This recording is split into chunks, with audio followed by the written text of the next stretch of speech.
కృష్ణా జిల్లా అవనిగడ్డ వైసీపీ కార్యాలయంలో వెన్నుపోటు దినం పోస్టర్ను మాజీ ఎమ్మెల్యే సింహాద్రి ఆవిష్కరించారు. కార్యాలయం నందు నిర్వహించిన మీడియా సమావేశంలో సింహాద్రి రమేష్ బాబు మాట్లాడుతూ ఎన్నికల ముందు అనేక వాగ్దానాలు చేసి కూటమి ప్రభుత్వం అధికారంలోకి వచ్చిందని అన్నారు.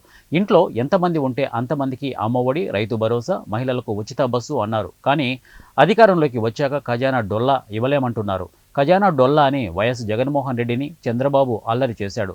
ఎదుటివారిని మోసం చేయడం చంద్రబాబుకు వెన్నతో పెట్టిన విద్య. ఎన్టీ రామారావుని వెన్నుపోటు పొడిచిన చంద్రబాబు అధికారంలోకి వచ్చాడు. ఆ వెన్నుపోటు ధోరణిలోనే చంద్రబాబు ప్రతిసారి అధికారంలోకి వస్తున్నాడు. ఈసారి ప్రజలను మోసం చేసి చంద్రబాబు అధికారంలోకి వచ్చాడు. పంటలు బాగా పండినా గిట్టుబాటు ధర లేదు.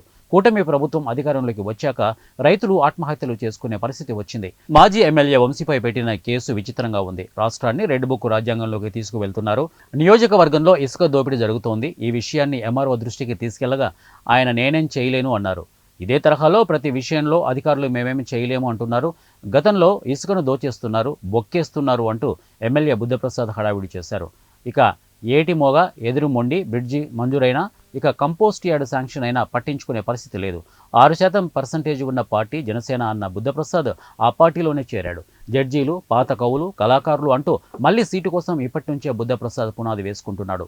కూటమి ప్రభుత్వం అధికారంలోకి వచ్చి సంవత్సరం పూర్తి కావస్తున్నా ఇచ్చిన హామీలను పూర్తిగా గాలికి వదిలేసి రెడ్ బుక్ రాజ్యాంగాన్ని అమలు చేస్తూ రాష్ట్ర ప్రజలను మోసం చేసిన కూటమి ప్రభుత్వ వైఖరిని ఖండిస్తూ జూన్ 4వ తేదీన రాష్ట్ర వ్యాప్తంగా వెన్నుపోటు దినం నిరసన కార్యక్రమాన్ని నిర్వహించాలని వైఎస్ఆర్ కాంగ్రెస్ పార్టీ పిలుపు మేరకు అవనిగడ్డ నియోజకవర్గంలో ఈ కార్యక్రమాన్ని విజయవంతం చేయాలని కోరుకుంటూ వెన్నుపోటు దినం పోస్టర్ను ఆవిష్కరించి అవనిగడ్డ నియోజకవర్గంలో పార్టీ నాయకులు, కార్యకర్తలకు కూటమి ప్రభుత్వం వల్ల నష్టపోయిన ప్రతి ఒక్కరూ ఈ నిరసన కార్యక్రమంలో పాల్గొనాలని రమేష్ బాబు అన్నారు.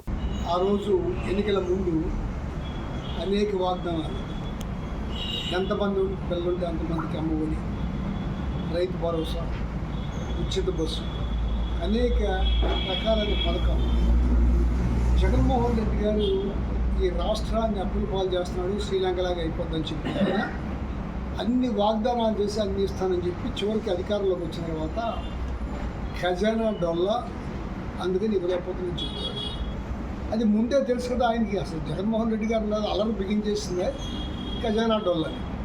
ఇవన్నీ తెలిసే ఆయనకి ఏంటంటే ఎన్నతో పెట్టిన విద్య ఏంటంటే ఎట్లయినా ఎవరినైనా మోసం చేసి, మొదటగా ఆయన మోసం పెద్ద మోసం ఏంటంటే ఎన్టీ రామారావు గారిని ఎన్నిపోటు కొట్టి అధికారంలో, ఆ ఎన్నిపోటు దూరంతోనే ప్రతిసారి అధికారంలోకి రావడం. ఈసారి కూడా ప్రజలందరినీ మోసం చేసి ఎన్నిపోటు కొట్టి అధికారంలోకి వచ్చారు. ముఖ్యంగా ధాన్యం రైతాంగం నడ్డి ఇరిగిపోయింది.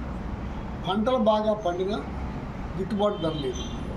ఆ గిట్టుబాటు ధర ఎంత లేదంటే చెప్పడానికి నిరుడు 2200కి మిషన్ కోత కోసం అమ్ముకుంటే ఈ సంవత్సరం 1600, 1700 అట్లా ప్రతి దాంట్లోనూ పారదర్శకంగా కాకుండా అన్నీ వదిలేసి ఏదో ఒకటి డైవర్సిటీ పాలిటిక్స్, వాళ్ళ నర్స్ చేయడం, వీళ్ళ నర్స్ చేయడం, రోజువారీ ఒక కేసు అయిపోయేటట్టు ఇంకో